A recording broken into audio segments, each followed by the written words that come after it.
After a week's worth of abject humiliation and 2 days' worth of closed-door meetings, House Republicans have been desperate to make progress and pick a new speaker and reopen the House of Representatives. And after all that, they succeeded for about 3 minutes. But before we unpack all that, if you haven't yet, please hit that like, subscribe, and the alert bell. Maybe check out my Patreon. I'd appreciate the support.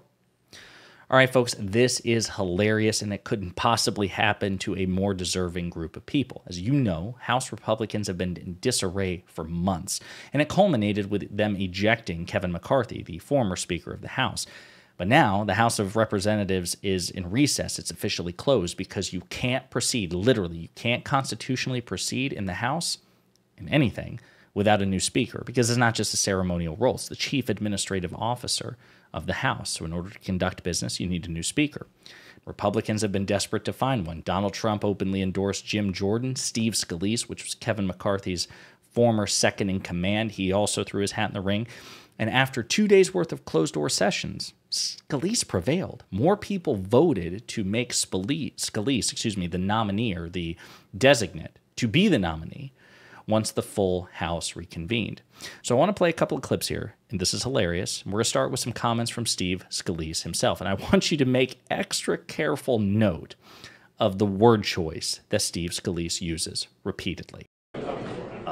First, I want to thank my House Republican colleagues for just designating me as the Speaker.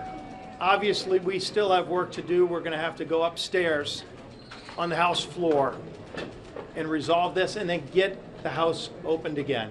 We have a lot of work to do, not just in the House for the people of this country, but we see how dangerous of a world it is and how things can change so quickly. We need to make sure we're sending a message to people all throughout the world that the House is open and doing the people's business. We have to send a message to the world that the House is open and we're doing the people's business. So after that, they went upstairs and reconvened the House. 1, the chair declares the House in recess subject to the call of the chair. And then they put the House back in recess, literally less than 3 minutes later. They went upstairs to have the vote to make Steve Scalise the Speaker of the House. And within 3 minutes, they realized they couldn't get it done and put it back in recess. That's hilarious. That is absolutely hilarious. And what an utter indictment of the Republican Party. Now, why did they put it in recess? Well, Ken Buck, again, somebody I've recently done a video about. He's been a feature in some of the more recent videos, just as kind of a side character. He's a Republican who intrigues me at the moment. Very interesting. Well, he gives the explanation as to why, after Steve Scalise said those great, inspiring things, we got to get back to work, we've got to reopen the House of Representatives, how he opened it and shut it within 3 minutes. Ken Buck will tell you why. He voted present. So what does that mean for Scalise's ability, or anyone, or Jordan potentially, their ability to get the magic number? So there, right now, my understanding is that Steve Scalise is 7 votes away from, he has 7 hard no's and he has 7 undecideds. I am in the undecided category. He is now working to meet with each of those 14 individuals and try to move them over. When he gets to 217, we will then move to the floor and have a vote.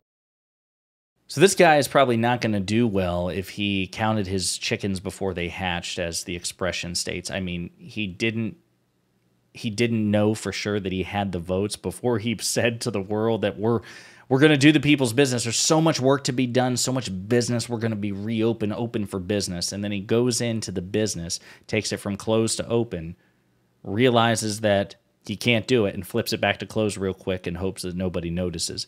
We did notice, Steve. We did notice how absolutely humiliating. And again, can't stress this enough. We're heading into an election year. This is really important. At the risk of beating a dead horse, you have a choice, effectively, at the end of the day, between 2 political parties.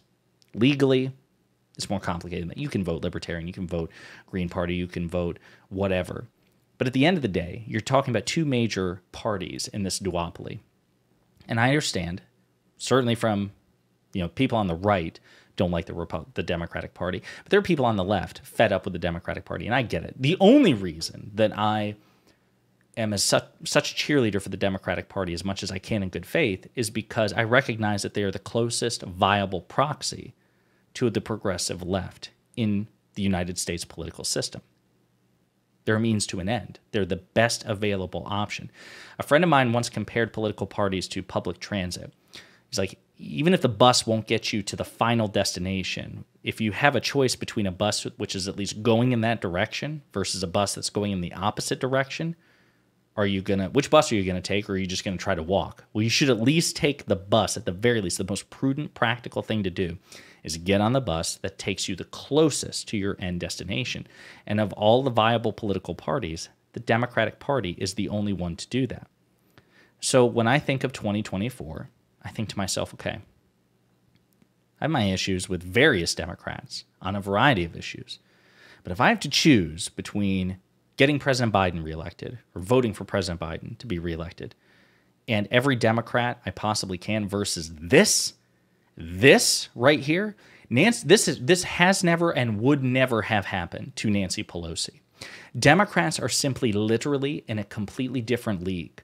They're light years beyond the Republican Party, not just in terms of ethics and principles and, effective legislation, all the things. Like, it's not just that their policies are more humane, more compassionate, better. It's not just that. Those things are true. They can actually govern. They don't humiliate themselves like this. The Republican Party is not a responsible governing partner. They suck at it. They're not just, they could do better. They're terrible at it. They are objectively awful at it. Steve Scalise, Kevin McCarthy, Jim Jordan, Nancy Mace. It's just in the House. Donald Trump, obviously, above all. Marjorie Taylor Greene and others. Ted Cruz in the Senate. Lindsey Graham in the Senate. This is a terrible party, even for its own constituents. If you're a conservative and you're watching, like and subscribe, by the way, or if you know somebody who's a conservative and you're watching, this is the case we got to make. It's like no matter what vector it is, yes, we think we have better policies. Yes, we think we have more principled actors. But let's just get down to brass tacks. Whatever your vantage point is on government, the government should at least function, right? We're going to have it no matter what, so it might as well do the things we need it to do. Republicans can't get the government to do the things we need to do. They can't even keep the House of Representatives open for 3 minutes. It's an utter indictment of this party. This incident alone should kill any impulse anybody has to both sides. Democrats have their issues too, none of which are worth talking about compared to stuff like this. So keep that in mind as we head into 2024. And remember, vote blue in November, no matter who.